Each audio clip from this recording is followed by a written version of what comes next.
Jambo, I've had a lovely morning. I had a show at Citizen with Senator Sigay, Mheshimiwa Mbui, and political analyst Okango, who were hosted by Sam Ituko. It was a lovely conversation, as always, on Citizen.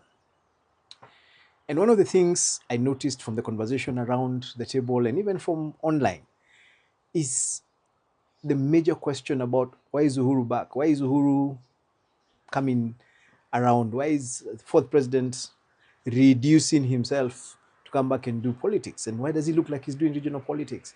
You know, somebody even asked, why does he look like he's competing with Gashagua? First, very, very importantly, this is my personal opinion. This is not a conversation. I'm not Uhuru's spokesman. He has a very capable lady who actually speaks on his behalf. This is my opinion as somebody who observes politics. You know, even as I do my chai and mandazi, I'm looking at the country. My opinion about why Uhuru has come back into politics is because of Gashagua's toxicity. Uhuru has been around for a long time. And the speech he made in Moranga was very interesting. You know, forget about the monkeys and the goats. And of course, forget about the message that he said about people who are insulting Gashagua and why they need to stop. Everybody got carried away with that statement and started suggesting that maybe they're going to do a handshake with Gashagua, what. I don't know, right? It would be interesting if Uhuru was to do a handshake with a guy who pushes tribal politics and who insults others, while he's saying that our party as Jubilee doesn't do tribal politics and should not insult other people. So I don't see that handshake. But anyway, this is politics. Anything can happen. But you know what I said? Unless Gachagua was to change, and I don't know why and how he would. But again, this is politics. Back to the point. Why is Uhuru coming back into politics when he should be retired, enjoying being a grandfather, you know, and enjoying really actually running a successful political career to the peak of politics? My opinion, he is very worried. Very, very worried. And his worry comes from an understanding of what toxic politics can do, right? And he's watching. Gachagua is toxic politics personified. Every time Gachagua wakes up, every time Gachagua speaks, what you pick from him outside the bitterness and the anger is toxicity, you know? And in my opinion, what I think is happening, Uhuru understands the danger of the kind of politics that Gachagua is doing. Not just to Gachagua, but to us as a community. And what has made Uhuru step up is watching Gachagua try to infuse that toxicity in all of us from the Mount Kenya region. Gachagua wants us to be as toxic as he is. He wants us to speak like him, to do politics like him, you know? That's why he keeps saying he wants people like him. He wants to be elected for leaders like him. He wants a guy, he wants people who speak truth, as he calls it. But in reality, Gachagua is toxic, right? And this is what I think Uhuru has seen. Uhuru has been president. He spent a lot of time telling us not to vote this government. We didn't listen to him. Now Ruto is president. Dynamics have changed. And when dynamics change, Uhuru realizes we're going to 2027. Politics, anything can happen. We were not able to stop Ruto from being president when he was outside and Uhuru was president and Raila was around. 2027, Raila is gone. Uhuru is out of power. Ruto is in power. So at best case scenario, it's a 50-50. You could make Ruto one term or maybe not. Now, this is a challenge, and I think this is what Uhuru has seen.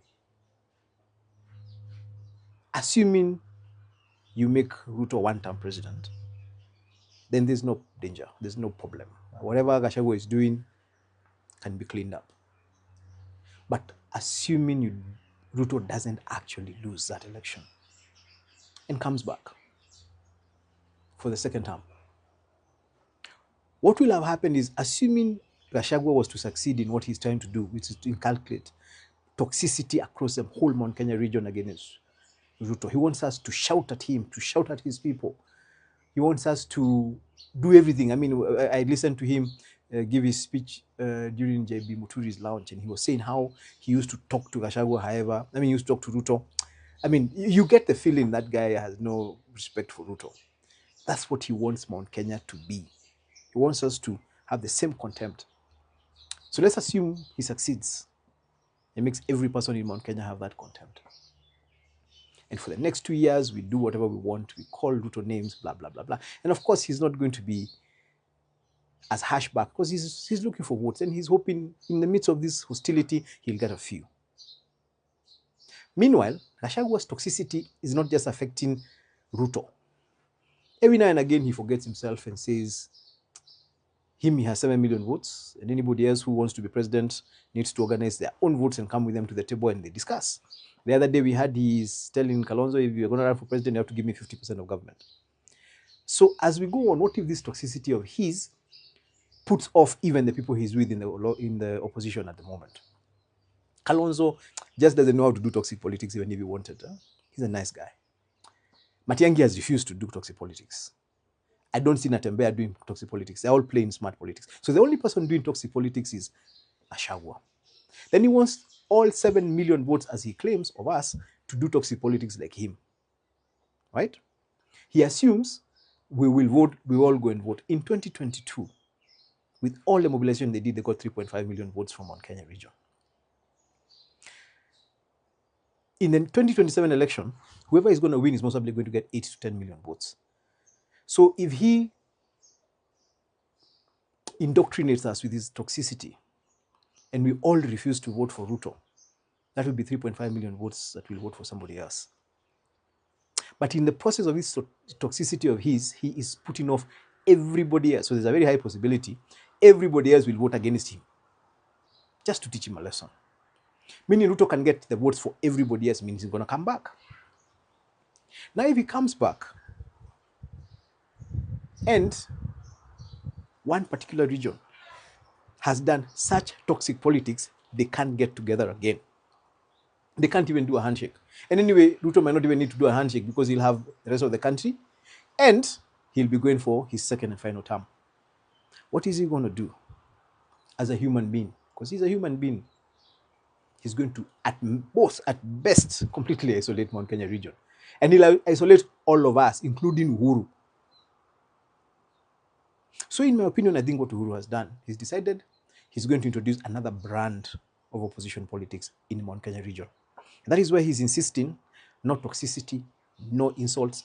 We sell our agenda so that we show to ourselves and to the rest of the country that we are all not like Gachagua. Some of us are different. Some of us do a different kind of politics. What does that do?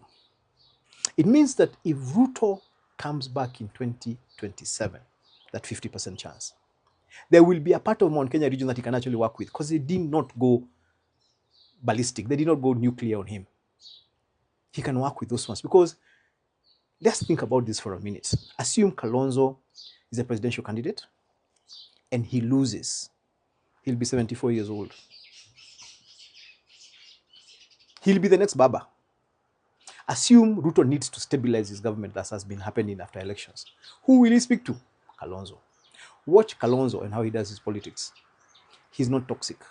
It means that even if 2027 came and he lost, he can comfortably work with Ruto and even maybe get into government and put his people in government. In case he won in 2027 and wanted to stabilize government, the relationship with Ruto is not, they haven't burnt bridges. So you can always reach out to Ruto and bring him on board, especially if he needs to manage Gachagua, who has proven to be completely unmanageable. If he's on your side, then he helps you to win.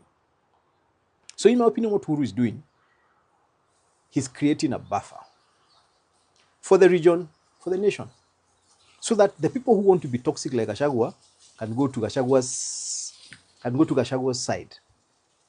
But the people who want to play good politics, who want to be non-toxic, also have a space in opposition in Mount Kenya region.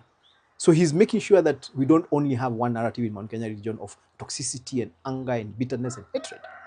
He's saying in Jubilee, You also actually have an option of plain opposition politics, but tidily, without hatred, without bitterness, without toxicity. And I like that.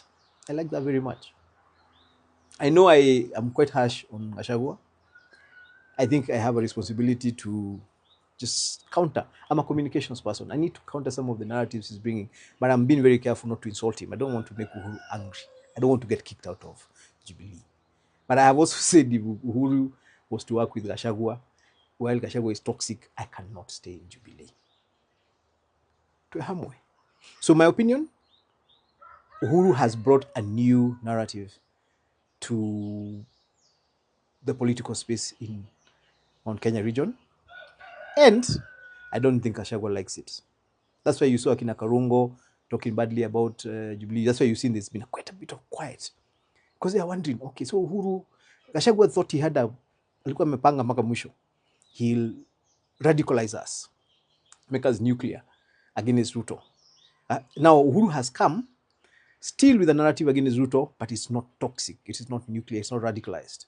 It is politics. Good gentleman politics. The kind of politics where once you win or you lose, nothing stops you from reaching a hand across and saying, you know what? It's been a good race. Let's see what we can do together for this country. If in Gashagua's brand of politics, you can't do that. Gachagua, when he beats you, he wants to destroy you. Unfortunately, when he loses, he'll most probably get destroyed. And Uhuru wants to make sure he doesn't pull Mount Kenya region into a situation where we would get destroyed in case we were to lose. And I agree with him. This is what you are not term. As we decide whether we're going to be one term or two term, I like where my party leader is going. Anyway, do you have yourself a good day? Mbarikiwe sana.